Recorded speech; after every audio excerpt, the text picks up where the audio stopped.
Merci à Sonia et Stéphano. Et comme Sonia l'a mentionné, dans le fond, la première conférence, la conférence d'ouverture, nous amènera sur le terrain de la collecte de données de façon automatisée et autonome grâce à la robotique, en se posant la question, est-ce un rêve ou une réalité? Alors, ce sera avec Martin Coulombe d'OCDA, qui est une firme d'experts en design et développement logiciel qui a été fondée à Montréal en 2012. Alors, lors de sa présentation, M. Coulombe va discuter du potentiel du RoboSpot de Boston Dynamics pour la collecte de données automatisée et autonome. Quelques notes biographiques avant de se lancer. Alors, M. Coulombe est le fondateur d'OCDA et le cofondateur d'AIDI. On ne s'est pas consulté avant pour les prononciations, donc j'improvise. Alors, c'est deux entreprises dans le secteur et dans le domaine de l'ingénierie logicielle. Martin Coulombe est diplômé de Polytechnique en génie industriel. Il a vendu son premier logiciel alors qu'il était encore à l'université. Il a par la suite travaillé chez Procter & Gamble à Toronto en tant que gestionnaire d'innovation avant de fonder OCDA et AIDI.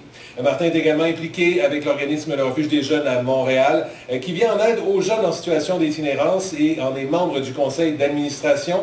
Il est également passionné de sport, d'aventure et d'alpinisme. Il consacre maintenant la grande partie de son temps personnel à ses trois jeunes garçons. Alors, ça vous donne aussi des indices pour jaser avec lui après la conférence, si le cœur vous en dit. Alors, je ferme ces éléments biographiques et je vous invite chaleureusement à accueillir donc M. Martin Coulombe.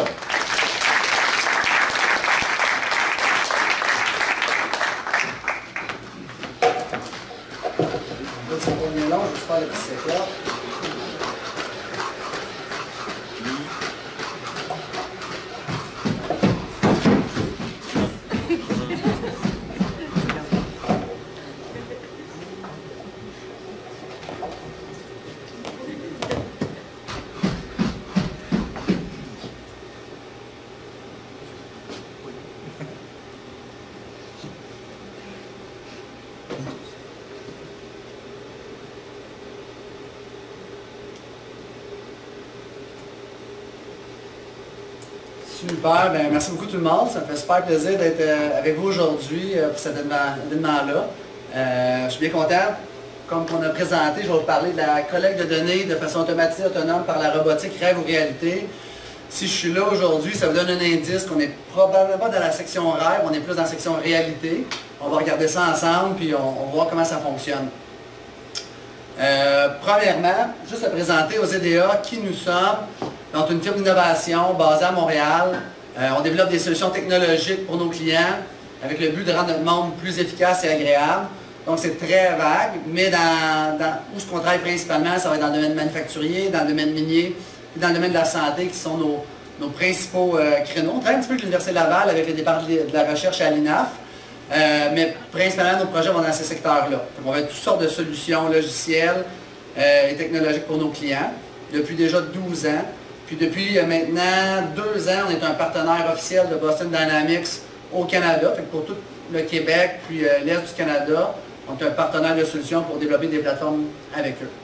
Qu'est-ce que c'est un partenaire de solutions pour Boston Dynamics? C'est quoi notre rôle avec eux dans ce mandat-là? Bien, quelques volets. Le volet d'aujourd'hui, de présenter le robot, c'est quoi ses capacités, comment ça fonctionne, répondre aux questions des gens, le voir en vrai. Il y a certains d'entre vous qui l'ont peut-être déjà vu sur YouTube, puis il y a des fois du monde qui se pense, est-ce que c'est vrai, ça marche-tu vraiment? On va être là pour le montrer. On permet aux industriels, aux manufacturiers, aux clients potentiels qui veulent en faire l'acquisition, d'expérimenter avec, de faire des preuves de concept, avant de passer à l'achat, puis de faire l'investissement dans une technologie de la sorte. On leur permet de tester, puis de vraiment aller voir si ça répond à leurs besoins. On fait la formation, puis ensuite on fait toutes les solutions logicielles, en analyse de données qu'on récolte avec des modèles de computer vision, de machine learning pour automatiser l'analyse des données récoltées. C'est un peu notre rôle, nous, aux EDA avec Boston Dynamics. Dans notre secteur, nous, avec le robot, on va parler de tout ce qu'il peut faire, mais principalement nous, nos clients, pourquoi ils nous contactent, c'est leur objectif, c'est de diminuer leur temps d'arrêt imprévu dans leurs opérations minières, dans leurs opérations manufacturières. C'est le principal problème qu'ils veulent résoudre. Ces temps d'arrêt-là imprévus, les downtime, quand une machine brise, un convoyeur ne roule plus, puis que la production arrête, ça leur entraîne de l'insatisfaction client, des pertes de revenus substantielles, très importantes. Et pour y arriver à réduire ces downtime-là, ça leur prend de la donnée. Ça va être la façon qu'ils vont pouvoir prendre des décisions intelligentes pour améliorer leur processus. C'est un peu ça qu'on va venir nous répondre avec le robot, mais il y a toutes sortes d'autres use cases qu'on peut faire avec le robot. Pour commencer, pour ceux qui ne l'ont jamais vu en vidéo, je vais juste présenter une petite vidéo d'1 minute pour vous donner un peu une idée de ce que ça peut faire avant de rentrer dans la présentation. Puis après ça, ben, on continue. Je pars la vidéo. Ça marchait tantôt.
Déjà une petite idée de ce que le robot peut faire.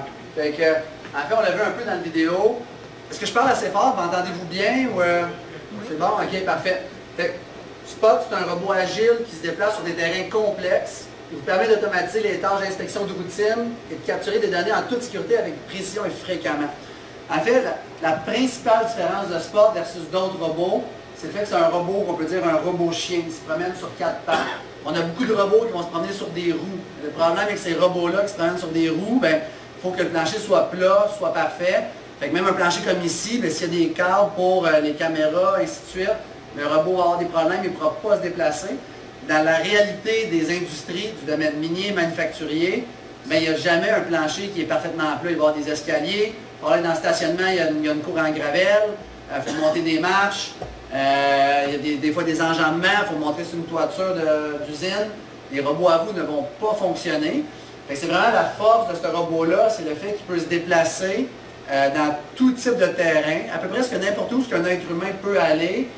Il va être en mesure d'y aller. Puis il va pouvoir se déplacer de façon autonome également. On va en parler aujourd'hui. Aujourd'hui, c'est Robin qui le pilote.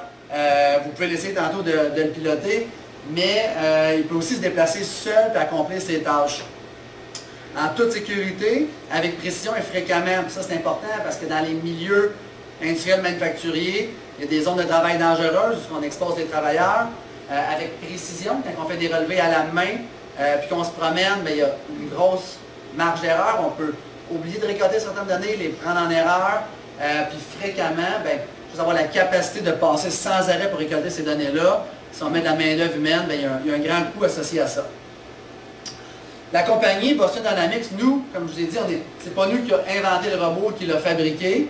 J'aurais vraiment aimé ça, mais je vous ai dit, on est quand même loin de fabriquer des robots. Ça a été développé, la compagnie a été fondée il y a 30 ans. C'est une compagnie qui sort du MIT, qui a passé en différentes mains de propriétaires. Google en a déjà été propriétaire. Aujourd'hui, c'est Hyundai qui est propriétaire de l'entreprise. C'est une entreprise assez grande avec plus de 700 employés. La majorité sont aux États-Unis, au siège social à Boston, de là le nom Boston Dynamics. Puis maintenant, des robots déployés sur des sites clients, il y en a plus de 1200 à ce jour. Ce nombre-là est déjà un petit peu plus élevé, mais il y en a plus de 1200. Les robots qui manufacturent chez Boston Dynamics, ils ont 3 robots principaux. Donc, ils ont le Spot, qu'on va parler aujourd'hui. Il y en a 2 autres que vous avez peut-être ou pas entendu parler. Il y a celui qui est à côté, qui est un robot justement sur roue, qui s'appelle Stretch. Stretch, ce qu'il fait, c'est assez simple, c'est pas dans le cadre d'aujourd'hui, il n'accumule pas de données, il va charger puis décharger des camions pour les entrepôts, il va piler puis dépiler des palettes. C'est vraiment un outil pour les entrepôts, par exemple un Walmart, un FedEx, un DHL qui processe beaucoup de boîtes, qui transporte, va utiliser ces types de robots-là. Puis à côté, on a le robot humanoïde qui est le Atlas. Et ça, c'est un robot à peu près de ma taille, un petit peu plus petit, mais beaucoup plus lourd, qui se déplace comme nous. Il a 2 jambes, 2 bras. Il va se déplacer, il va pouvoir sauter, courir, déplacer des boîtes, de l'équipement. Ce robot-là n'est pas commercialisé. Il sert pour de la R&D chez Boston Dynamics au niveau de la manipulation. Puis ça sert, au niveau de la manipulation, à ramener ces produits, les avancées dans le robot Spot, puis dans le robot Stretch. Fait que le robot tel, aujourd'hui, on va en parler un peu, il y a un bras, fait que c'est la portion manipulation, c'est une manipulation très rough, si on veut. Puis éventuellement, dans le futur, cet aspect-là qui vont amener que la recherche qu'ils font avec Atlas. Fait que ça, c'est pour les robots qui Boston Dynamics font. Fait on va parler un peu de collecte de données automatisées autonomes. Présentement, le robot Spot est utilisé dans plusieurs secteurs. On parle de, j'en ai parlé un peu, manufacturier, ressources naturelles, énergie, services publics, éducation, construction et sécurité publique. Celui qu'on le voit le moins en ce moment au Canada, comparativement aux États-Unis qui est très en force, si on prend un guess, qu'on va pouvoir guesser, c'est au niveau de la sécurité publique. Au niveau de la sécurité publique, le robot est de plus en plus utilisé aux États-Unis avec des corps de police, des pompiers, toutes les unités d'urgence vont utiliser le robot pour éviter de placer des gens en zones dangereuses, à des zones à risque. Mais principalement, ce qu'on va le voir au Canada puis au Québec, ça va être dans la construction, manufacturier, les ressources naturelles. Ça va être les principaux endroits. Dans l'éducation aussi, ça commence un petit peu. Il y a un cégep au Québec qui a 2 robots déjà. Donc, c'est quelque chose qui s'en vient. Peut-être l'Université Laval, ça serait le fun de vous accompagner là-dedans. Si on regarde un peu aujourd'hui, dans un processus industriel, comme qu'on voit ici, ce que les gens dans cette organisation veulent faire, c'est qu'ils veulent pouvoir s'améliorer côté maintenance préventive. Okay? S'ils peuvent juste s'améliorer un petit peu en maintenance préventive, ils vont aller chercher des gains incroyables en termes de revenus qu'ils vont pouvoir générer là, de façon additionnelle. Le problème, c'est que pour y arriver, ça leur prend des données pour être capable de prédire quand les défaillances vont survenir. Puis tous les industriels rencontrent sensiblement les mêmes enjeux. Fait que des équipements qui datent, à moins qu'on construise une nouvelle usine aujourd'hui, c'est sûr que dans notre entreprise, il va y avoir des équipements qui datent, qui ne sont pas outillés, qui ne sont pas instrumentés. Je n'ai pas de données qui en sortent de façon automatique. Et les instrumenter avec du IoT à grandeur, ça serait juste trop coûteux. Quand on travaille beaucoup probablement en ce moment sur la Côte-Nord, dans le secteur de l'aluminium, c'est gigantesque, c'est des kilomètres carrés d'entreprises, qui ne peuvent pas instrumenter ça, et qui n'ont pas de solution à ce jour pour aller récolter ces données-là. La main-d'œuvre, c'est des jobs d'inspection, aller récolter des données, ça peut être des jobs qui peuvent être excitants dans un mode de recherche, mais quand on le fait day to day, jour après jour, pendant 30 ans, puis c'est notre seul travail d'aller faire le même relevé jour après jour, c'est une tâche qui est ennuyeuse, qui ajoute peu de valeur, puis qu'on manque de main-d'œuvre aujourd'hui. Donc, les entreprises ont besoin de solutions. Même chose pour les conditions sécuritaires. Bien, dans plusieurs secteurs où on travaille, les conditions sont dangereuses ou sales. Je vais prendre l'exemple d'aluminium ou du minerai, peu importe, on est dans une mine, mais il y a beaucoup de poussière. On envoie des opérateurs, des équipements qui sont en opération. Si on les arrête, ça coûte beaucoup d'argent. Ça entraîne un risque pour les personnes. Et c'est là que la solution, c'est d'avoir un robot qu'on va pouvoir déplacer sur notre site de façon autonome. On va l'équiper des capteurs qu'on a besoin pour aller récolter ces données-là. Puis il va pouvoir faire toutes les relevés des données de façon continuelle, fréquente, en toute sécurité pour les employés. C'est là que la plateforme de Spot devient une solution pour les organisations d'ici et de partout dans le monde. Juste quelques statistiques, on en a chez quelques-unes, mais à ce jour, chez des clients, il y en a plus de 1200 qui ont été déployés. C'est dans 35 pays au monde. En termes d'actifs expectés en 2002, c'est plus de 300 000 actifs. Puis les robots ont parcouru ensemble en 2022 plus de 14 000 km. Ils commencent à être de plus en plus utilisés. Au Québec, on pose beaucoup la question où est-ce que c'est utilisé. Au Québec, c'est encore très peu utilisé, je dirais, comparativement à nos voisins aux États-Unis. On a 2 robots qui sont à Sept-Îles, au cégep de Sept-Îles, avec l'unité de recherche à l'ITMI. Il y a des robots chez Pomerleau, à Montréal, pour monitorer leur site de projet de construction. Hydro-Québec en a un, on en a un. C'est à peu près ça que ça se limite en ce moment. On a beaucoup de demandes en ce moment, puis on s'attend à l'année prochaine, il y en a beaucoup plus.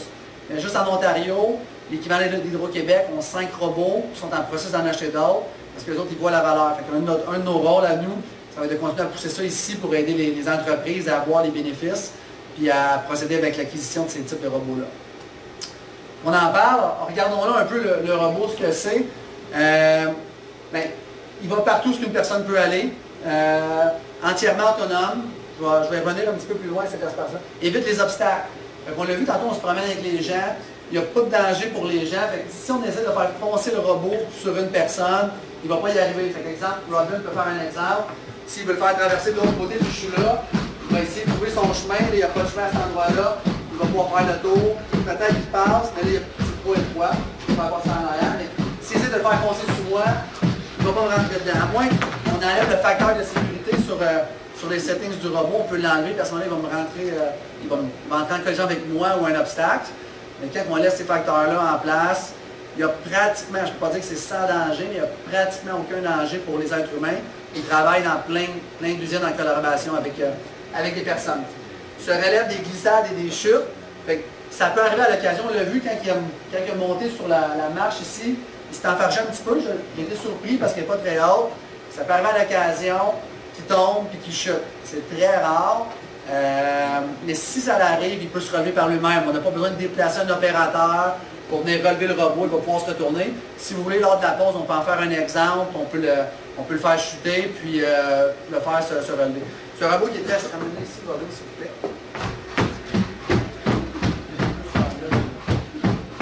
C'est un robot qui est super stable ici. Mais si j'essaye de le pousser ou il arrive quelque chose, il va garder son équilibre. Fait que là, il est toujours en mode de garder son équilibre. Fait que, comme je mentionnais, c'est assez rare qu'il tombe. Fait qu'il glisse, et ainsi de suite. Mais il va garder, il travaille toujours à garder son équilibre. C'est le seul moment, quand on le pousse, qu'il y a peut-être un petit risque pour la santé. Fait que, tantôt, si vous voulez le pousser, on peut le faire, mais c'est important qu'il n'y ait pas de monde autour parce que son objectif principal, c'est de toujours rester debout, puis ensuite la sécurité. Donc, comme là, en ce moment, il est secure, il ne va pas me rentrer dedans, mais quand je le pousse, il va vouloir rester debout, puis là, ses pattes, il pourrait me piler sur le pied. Quand je le pousse comme ça, là, à ce moment-là, sa patte, elle pourrait me piler sur le pied parce que là, son objectif, c'est de rester debout. Fait que juste si tantôt vous voulez le brasser un petit peu, juste me le demander avant ou demander à quelqu'un de notre équipe, avant de le faire, s'assurer que c'est sécuritaire. On avait un petit exemple tantôt, quand on était en bas avant la conférence, là, il monte et descend les escaliers, fait qu'il a monté les escaliers pour se rendre du rez-de-chaussée au premier. Des escaliers super simples, mais pour monter des escaliers beaucoup plus étroits, plus complexes. Son enjambement est de 30 cm. Fait que si ma première marche est trop haute, à ce moment-là, il ne pourra pas la monter. Fait que ce qu'on fait chez les clients, à ce moment-là, les clients se bâtissent une petite marche intérimaire ou un step, puis ils ajustent leur terrain en conséquence. Mais le chevauchement est 30 cm pour monter. Intégration avec plusieurs logiciels et capteurs. On va parler dans 2 slides, on va parler un peu des capteurs, et ainsi de suite, mais on va s'intégrer avec tous les logiciels que vous avez au moyen d'API. Pour ceux qui sont plus axés programmation, c'est un SDK Python. Fait que ceux qui connaissent la programmation en Python vont pouvoir s'interfacer avec le robot pour mettre des modèles de AI sur le robot, collecter des données ou faire des choses plus sur mesure. Résistant à l'eau et à la poussière, fait que le rating est IP54. Donc, on le promène dans des milieux miniers, des milieux industriels très poussiéreux, de l'eau, il pleut dessus.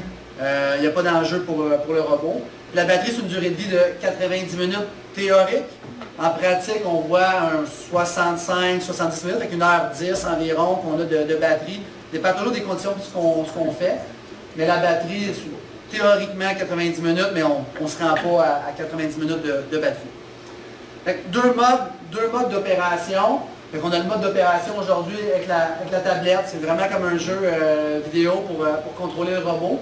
C'est le mode téléopération ou d'un ordinateur. Fait qu'il y a une plateforme informatique, Scout, qui vient avec le robot. On peut le contrôler à distance. Donc, vous voulez faire une inspection, vous allez collecter des données pour votre projet sur un site quelconque qui est peut-être en milieu éloigné.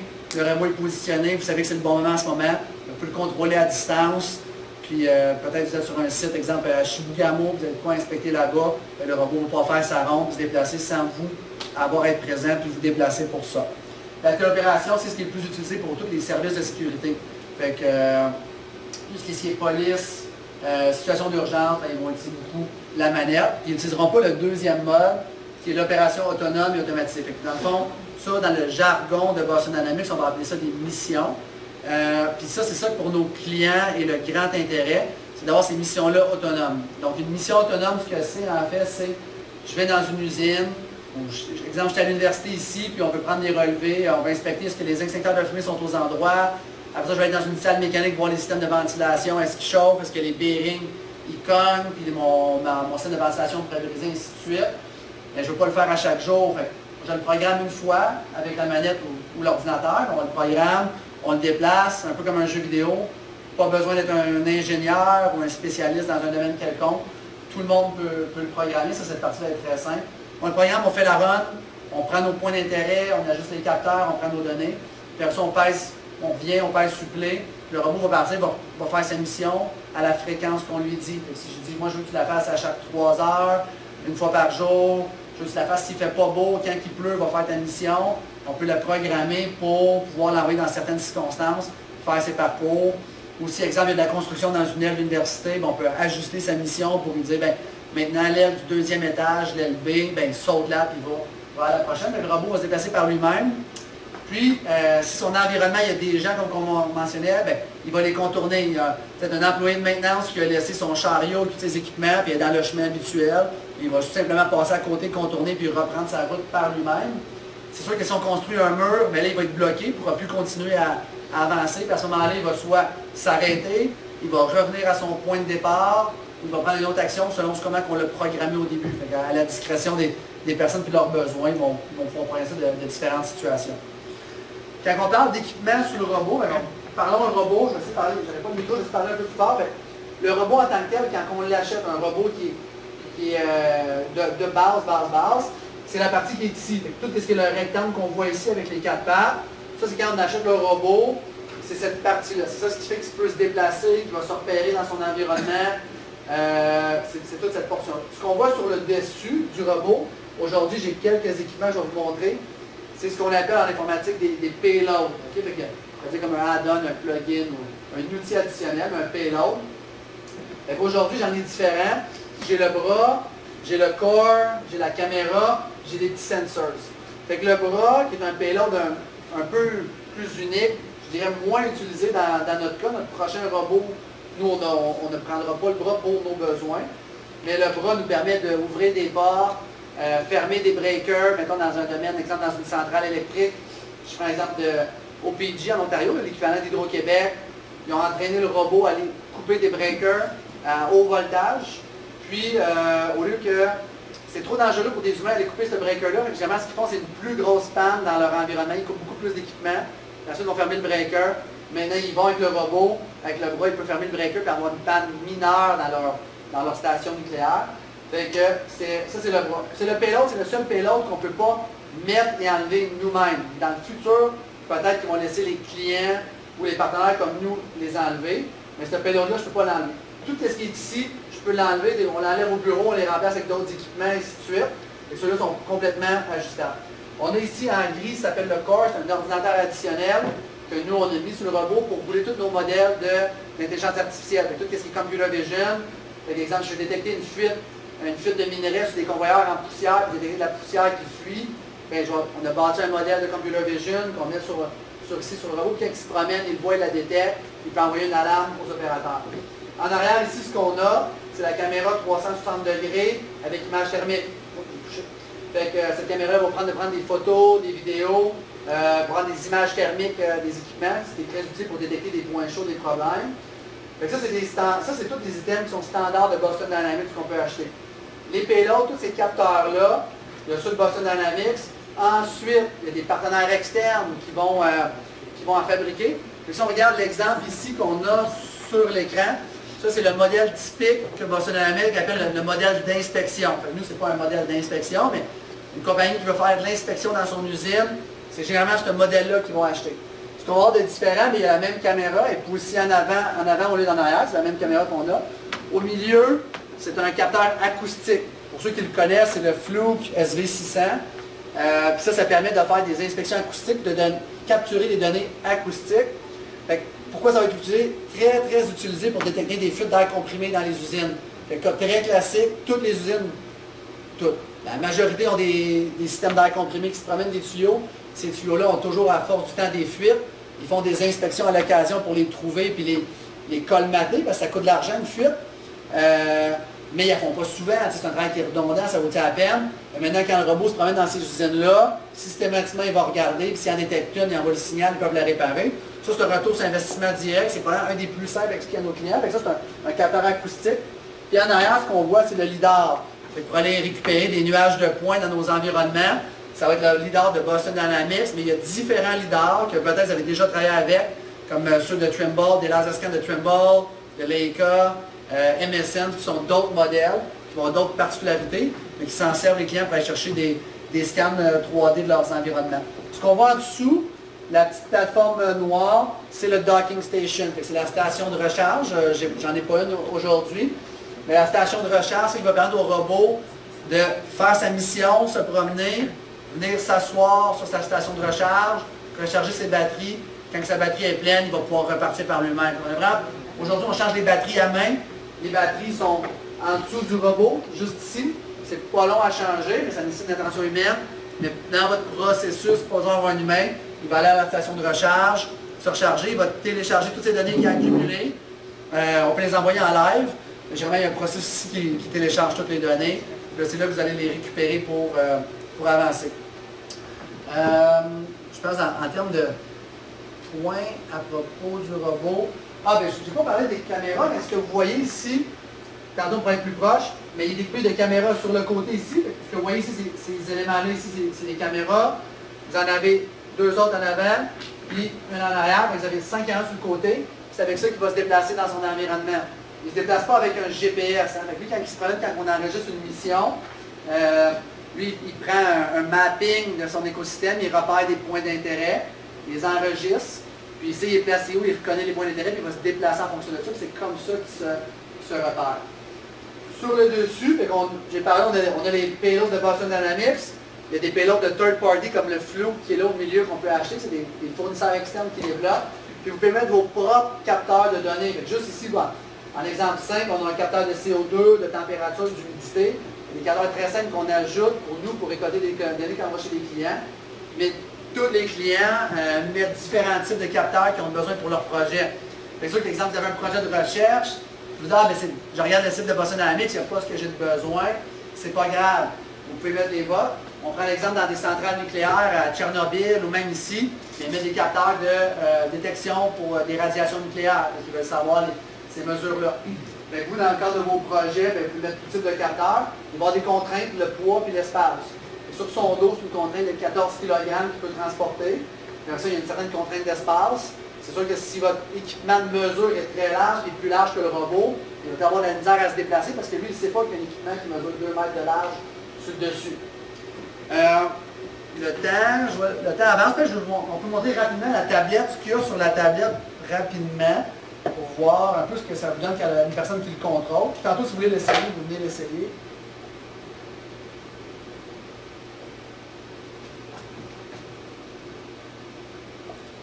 Ah oui, ça fonctionne. Et dans le fond,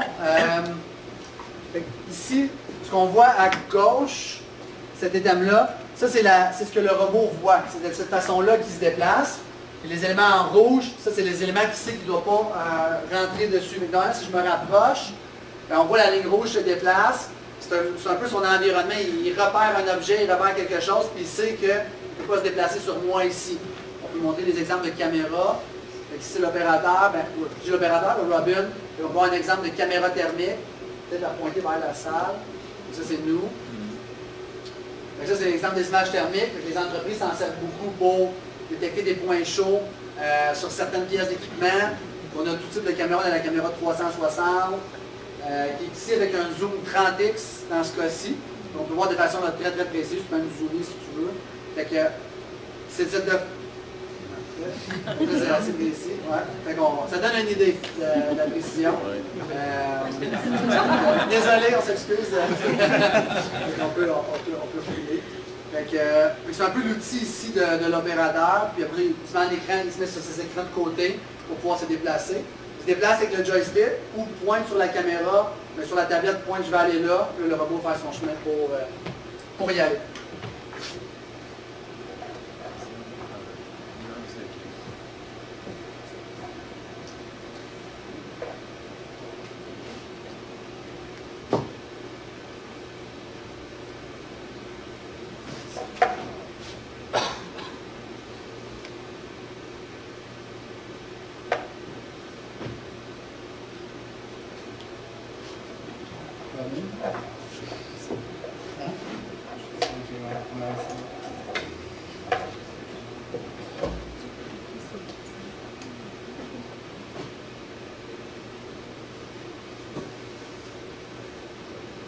Si vous avez des questions au fur et à mesure, je vais prendre les questions à la fin s'il y en a, mais n'hésitez pas d'intervenir au fur et à mesure. Si vous avez des questions, il n'y a aucun problème.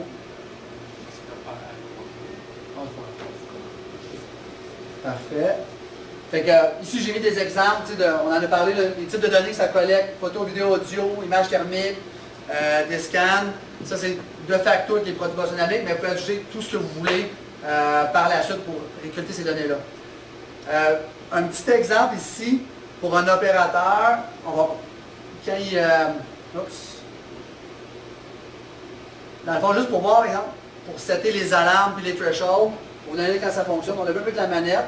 Mais disons qu'un opérateur ici veut travailler et avoir une alerte si cette pièce d'équipement-là vient à une température trop élevée. Fait qu'il va se promener, il va emmener le robot au bon endroit, va pointer la caméra thermique. Sur la tablette, il va choisir la zone d'intérêt, va setter un threshold, une certaine température. Fait que là, il va enregistrer cet élément-là. Puis après ça, quand le robot va se promener, bien, il sait qu'à cet endroit-là, si c'est trop chaud, en haut de 45 degrés Celsius, j'envoie une alarme. Fait que les données, comment on fait pour les voir? Une fois qu'elles sont accumulées dans le robot, bien, il y a différentes façons. Ça ici, c'est la... Je m'excuse, l'image est très pixelisée. C'est la plateforme Scout de Boston Dynamics. Fait que, par défaut, toutes les données vont aller dans la plateforme de Boston Dynamics si vous le voulez. Puis pouvoir avoir vos relevés, pouvoir inspecter ces données-là que vous avez accumulées. Mais il y a d'autres façons. Ça, c'est un exemple de données nous qu'on a déjà collecté chez un client avec Grafana. Fait que dans le cadre de vos projets, peut-être vous avez déjà utilisé l'outil Grafana ici, qui est un outil là, pour faire des graphiques, de dashboarding. Mais vous pouvez utiliser toutes sortes d'outils du marché pour pouvoir visualiser vos données. Puis, vous pouvez vous en faire un sur mesure. Comme ici, c'est un exemple. C'est un viewer qu'on a fait sur mesure pour la STM à Montréal, l'équivalent de la RTC, la Société de transport de Montréal, qui est un projet dans les stations de métro, ce qui voulait détecter des anomalies. Puis dans ce cas-ci, nous, on avait fait notre propre viewer pour eux, l'interface, qu'elle soit plus conviviale, plus efficace à utiliser. Vous pouvez voir vraiment vos données là, de toutes les façons là, que vous voulez pour les analyser. Ici, ce qu'on voit, dans le fond, c'est une inspection, tous les endroits où il s'est arrêté, à l'intérieur d'un endroit, les photos qu'il a récoltées. On a le diff avant-après qu'on peut voir pour détecter les effets. On voit ici, il y a des gens qui ont fait un graffiti entre une station normale puis une ronde où ce n'était pas correct. Spot en action. Je parlais de la STM. La STM ont fait un projet pilote dans le métro à Montréal avec nous pour inspecter les stations pour les détections d'anomalies. Tout ce qui est les déchets, les lumières brûlées, la détection des graffitis, toutes des anomalies qui portent atteinte à l'intégrité des stations. On a fait un projet pilote avec eux, puis avec le robot, on est capable d'avoir une couverture équivalente à un peu plus de 85% de celle d'un opérateur humain qui fait ces relevés-là. Avec la STM, ça leur a permis justement, un peu dans notre rôle, d'expérimenter le robot. Là, avec eux autres, on est en discussion pour d'autres projets avec eux là, dans le futur au niveau du métro. On a parlé, j'ai touché un peu sur Pomerleau. Pomerleau, ça a été des premiers, le premier au Québec à avoir des robots de Boston Dynamics. Il y en a deux en ce moment dans l'organisation. Ils s'en servent sur leur chantier de construction pour suivre la progression et documenter leur chantier. Ce que ça représente pour eux, c'est environ, là, pour un site de 500 000 pieds carrés, c'est environ 5 000 photos qu'ils vont collecter par semaine. Maintenant, ils font aussi avec les nuages de points. À l'époque, quand ils ont publié leur documentation, il n'y avait pas le lidar sur leur robot. Mais maintenant, je pense qu'ils font des nuages de points aussi, puis ça leur sauve environ 20 heures de travail par semaine. J'en ai parlé de OPG, l'équivalent d'Hydro-Québec. OPG en Ontario, c'est un très gros consommateur de robotique. Déjà 5 robots en processus, probablement d'en acquérir plus. J'ai parlé de l'exemple du breaker, je m'excuse le terme du breaker en anglais, mais disjoncteur, exact, disjoncteur. Ici, c'est un bel exemple où il utilise la robotique. On n'est pas dans la collecte de données ici, on utilise la robotique pour garder les employés en sécurité, puis être plus efficace de ce côté-là. Ça leur permet aussi de réduire les expositions des employés aux radiations nucléaires. Puis ils l'utilisent comme premier répondant en situation d'urgence. Aux États-Unis, Nestlé Purina, eux s'en servent pour le cas classique, comme on a dit. On le voit là, c'est le robot, c'est le kit d'inspection comme on a vu auparavant. Ils ont plus de 30 missions d'inspection. Le robot se promène de façon constante, accumule un volume de données incroyable, puis va s'en servir pour pouvoir faire la maintenance préventive, mettre des modèles d'AI, puis pouvoir prendre action sur leurs équipements en amont, avant la défaillance.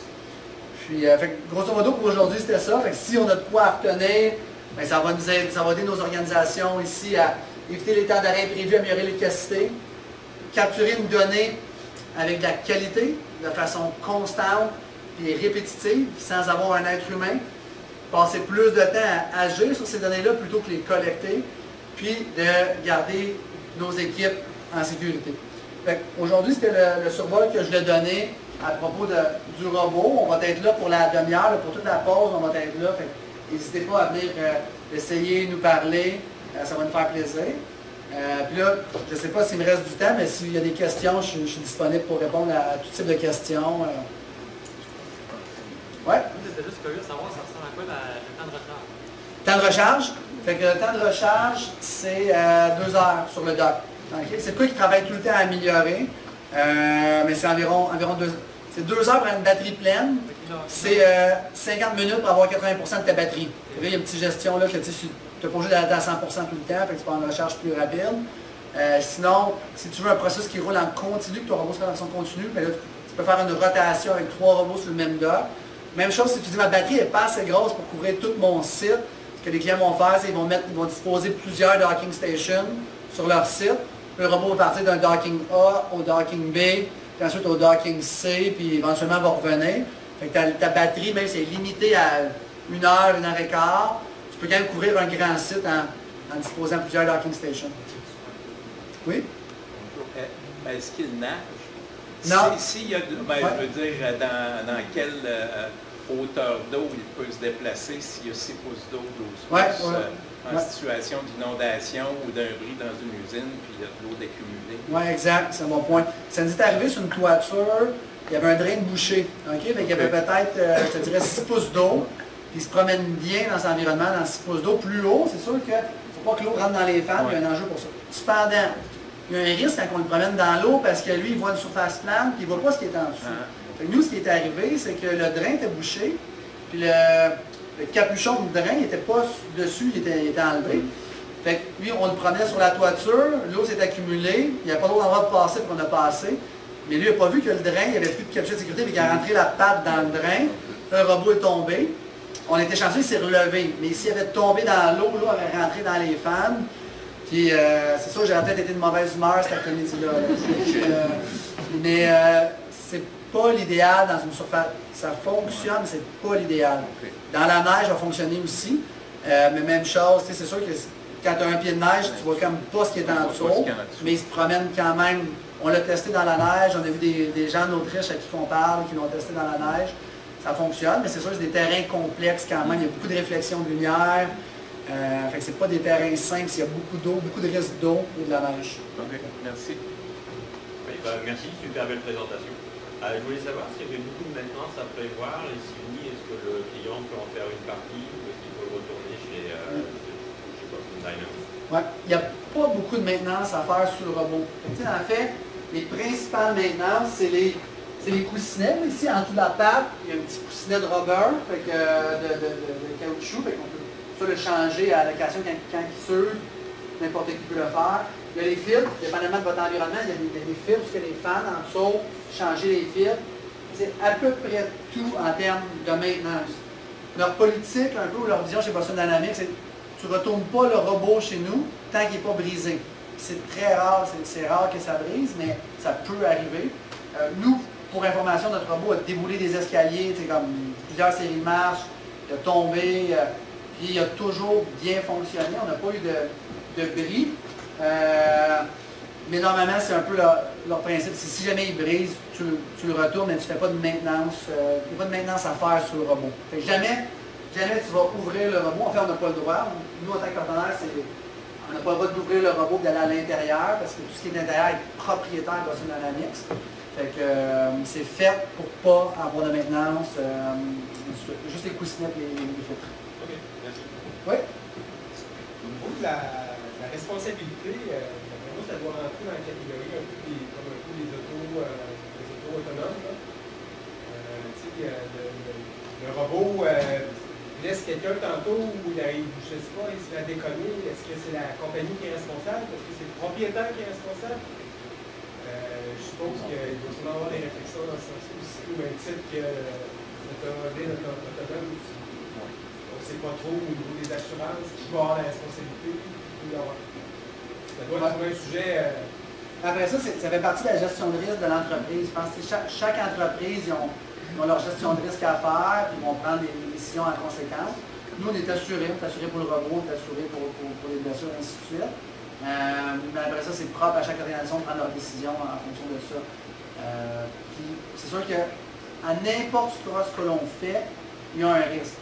Mais après ça, quand on se promène dans ces milieux-là, entre envoyer un opérateur un convoyeur en mouvement, il faut aller l'inspecter, ou prendre qu'un risque qu'un robot se promène dans l'environnement, puis que le risque, il pourrait me rentrer dedans aujourd'hui, le robot, puis il y a un risque, le risque n'est pas zéro, très faible, il n'est pas zéro, mais j'aime mieux protéger mes employés qui sont vraiment à risque d'être en situation de blessure. Et ici, le risque est faible, chaque organisation va faire cette gestion-là eux-mêmes. C'est pas un problème au niveau des assurances, d'avoir une assurance d'un robot, puis en fait compte, c'est pas difficile d'assurer un robot? Je connais pas tous les assureurs. Moi, je l'ai assuré, ça a été relativement simple. Okay. Peut-être que j'ai un bon assureur, je ne sais pas, mais ça n'a pas été compliqué pour nous. Il y a une responsabilité civile autant que comme l'individu, évidemment. Je ne suis pas un spécialiste, j'aimerais ça plus donner les détails, mais nous, on est assurés pour le robot et les scans d'écoute. C'est l'assurance vie. Oui. J'ai une question parce que vous avez évoqué à plusieurs reprises le fait de travailler dans le monde du nucléaire. Il y a un enjeu particulier avec tout ce qui est capteur à être en milieu chaud. Enfin, est-ce que c'est capable de survivre dans ce milieu-là? J'ai oublié de mentionner la température d'opération dans l'environnement. Ouais. C'est parce qu'il y a beaucoup de radiation quand on parle de milieu chaud, milieu froid. Ouais. Ok, mais je vais en parler un petit peu. Je ne suis pas un spécialiste du nucléaire, mais je vais parler d'autres choses en lien avec ce qui me fait penser à ça. Fait que le robot fonctionne de dans un grand moins 20 degrés Celsius à plus 45. Okay? Fait que si c'est plus chaud que ça, il va s'arrêter pour se protéger. Personnellement, nous, chez OCDA, on n'a pas d'expérience avec le nucléaire. Cependant, on a travaillé dans le domaine de l'aluminium beaucoup. Pour faire fondre l'aluminium, des processus électriques, des champs électromagnétiques extrêmement puissants. Fait que ces champs-là, exemple, prends une barre à clous, tu la lâches, elle va venir debout parce que les champs magnétiques sont extrêmement puissants. Ce qu'on a remarqué que le robot, parce que Boston Dynamics n'avait pas cette expérience-là, au Québec on a des chansons, on a des belles alumineries, le robot en tant que tel ne fonctionne pas avec le bras. Parce que le bras, il y a des moteurs qui ne sont pas shieldés contre les champs électromagnétiques extrêmement puissants. Donc, cette journée-là qu'on était dans une aluminerie, on n'a pas réussi à le faire fonctionner à certains endroits. Cependant, quand on enlève le bras, on a testé le même robot, mais sans bras. C'est pas un robot, c'est un autre, mais avec les mêmes équipements, mais sans bras. Fonctionne très bien. Donc, on a pu démontrer que dans un champ électromagnétique extrêmement puissant, fonctionnait, puis de prendre ses photos, prendre ses relevés, et ainsi de suite. Pendant ça nous permet de remarquer d'autres choses aussi, que ces champs magnétiques sont tellement forts que quand le robot match, il a tendance à se faire pousser par le champ électromagnétique. Puis quand on arrête de l'utiliser, comme là on est en pause, on s'arrêtait sur le bord d'une cuve, puis l'opérateur n'utilisait pas la manette pour le contrôler. Si le robot était parallèle à la cuve, ou était perpendiculaire à ce que le champ magnétique était perpendiculaire à la cuve, le robot se retournait par lui-même, tu vois, dans la position de moins résistant champ magnétique, le champ magnétique le poussait, puis là, on voyait qu'il y a sûrement un endroit qui était plus influencé, puis le devant tournait. C'était comme une petite danse, il sautillait, puis il tournait, puis il s'est mis dans la zone de moins résistant champ magnétique. Il y a un impact au niveau du nucléaire, je n'ai pas l'information. Oui, exact. Oui.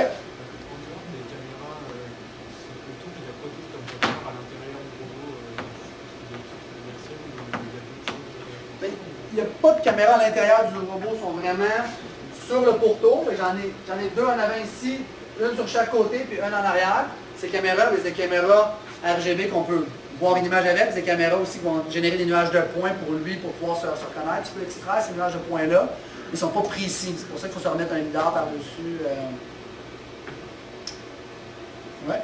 Oui, j'aimerais j'aimerais savoir, si on est dans un environnement qui n'a pas de réseau Internet, c'est quoi la portée maximale entre opérateurs et robots? 50 mètres. La portée entre opérateurs et robots, 50 mètres. Il y a d'autres systèmes, tu peux mettre une mèche radio dessus. Il y a d'autres systèmes de communication que tu peux mettre dessus le robot aussi. Okay. Mais 50 mètres pour poigner de mur. Ça, c'est la théorie optimale. Okay. Ouais. Je ne sais pas, dans mon temps, je ne sais pas, Sonia, si je suis... On va rester, OK. En mode autonome, est-ce qu'il a des capacités d'exploration? Il faut forcément qu'il ait déjà vu son environnement pour se déplacer. Mais, par défaut, c'est ça, par défaut, il faut qu'il ait vu son environnement pour se déplacer. Mais on était chez Boston Dynamics avec d'autres partenaires, il y a peut-être 1 mois et demi.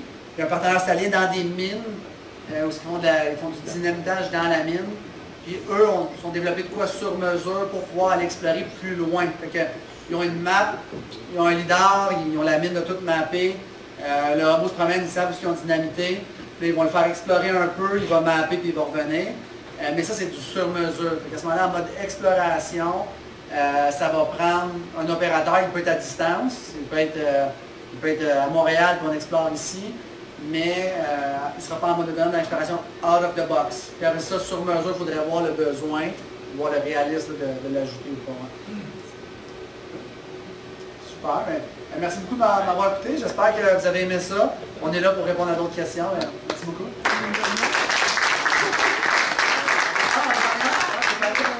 Mais là, je voulais savoir, tantôt vous avez dit qu'il n'y a pas de GPS, ça veut dire que les données qui sont recueillies, ils n'ont pas vraiment de coordonnées géographiques. C'est-à-dire qu'ils sont associés au mapping qui a déjà été fait au préalable. Exact. Le robot, dans le fond, lui, va toujours se remettre dans un range de 10 cm. Avec son waypoint, son point d'arrêt, il va se repositionner dans un range de 10 cm.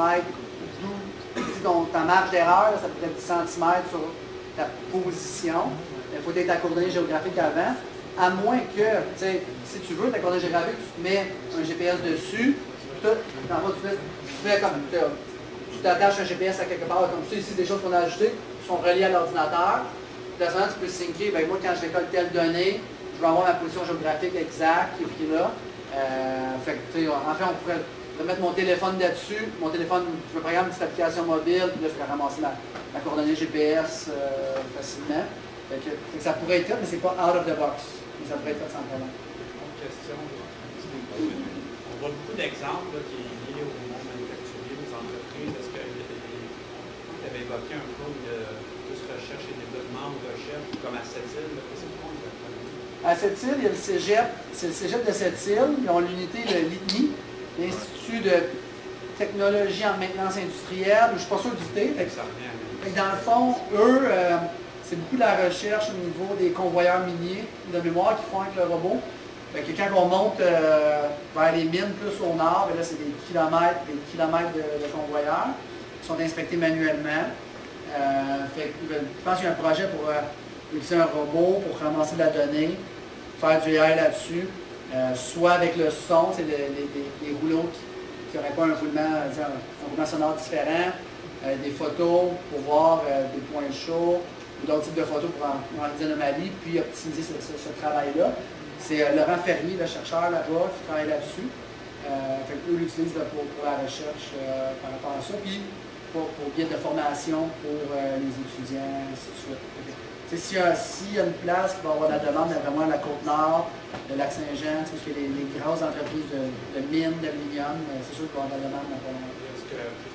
Est-ce que tu as des exemples où ça va être utilisé en milieu universitaire, mais c'est plus lié au monde de la géomatique ou de la géographie? Est-ce que tu as eu des cas comme ça? Je ne sais pas au niveau de la géomatique, mais ça c'est quelque chose que je peux facilement te faire parvenir. Moi, je peux téléphoner à Boston et leur demander une couple d'exemples de cas par rapport à ça.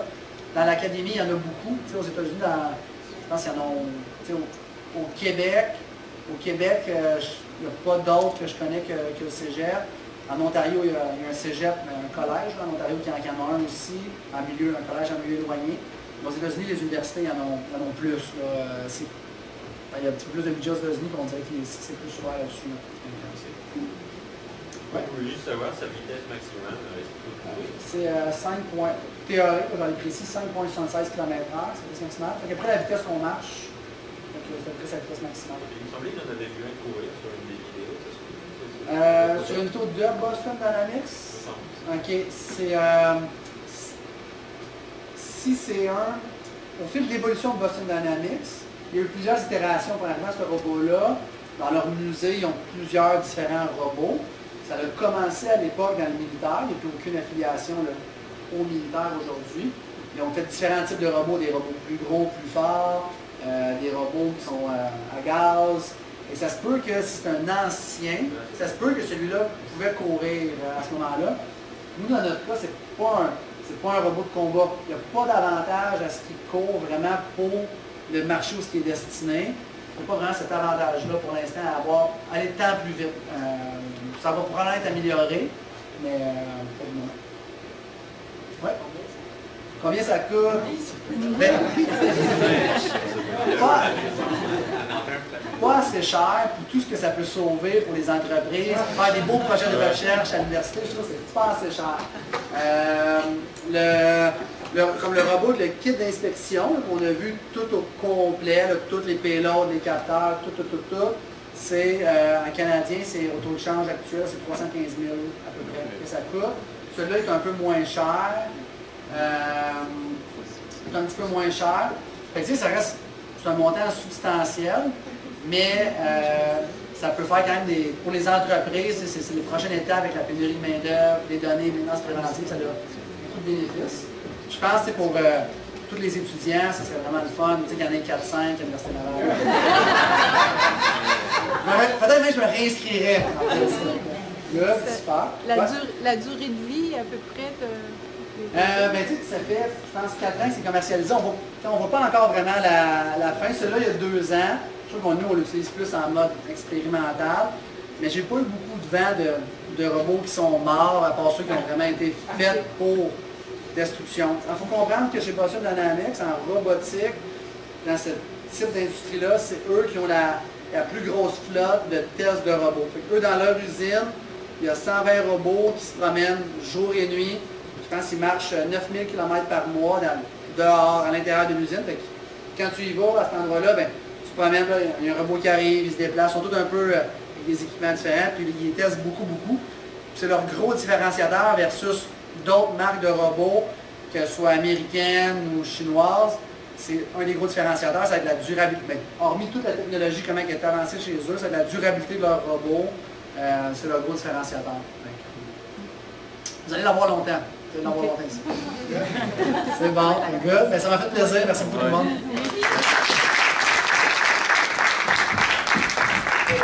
Martin Coulombe, donc je rappelle, fondateur d'OCDA, cofondateur d'AIDI, merci beaucoup. Merci beaucoup. L'invitation, je pensais lancer d'aller discuter avec vous tout à l'heure, de manipuler, de toucher, de regarder le robot et de profiter aussi parce que là on va aller dans une pause de près de demi-heure, donc ça va être l'opportunité de faire le tour des kiosques, de refaire le tour des kiosques, de jaser, bref, de profiter de tout ça. L'invitation est lancée. Avant de vous laisser aller, il y a 5 organisations que je veux remercier à nouveau. Il s'agit des partenaires de l'événement. Alors, COREM, l'Association canadienne des sciences géomatiques, section Champlain, l'Association de géométrique municipale du Québec, la Coop Zone et le Centre de recherche en données et intelligence géospatiale, le CRDIG. Et sinon, côté conférence, ça revient à 14h. On va parler de la cartographie de la vulnérabilité de l'exposition aux vagues de chaleur accablantes dans les 156 régions urbaines du Québec. Et ensuite, on parlera de mobilité inclusive. Alors, à tout de suite pour les kiosques, à tout à l'heure pour les conférences.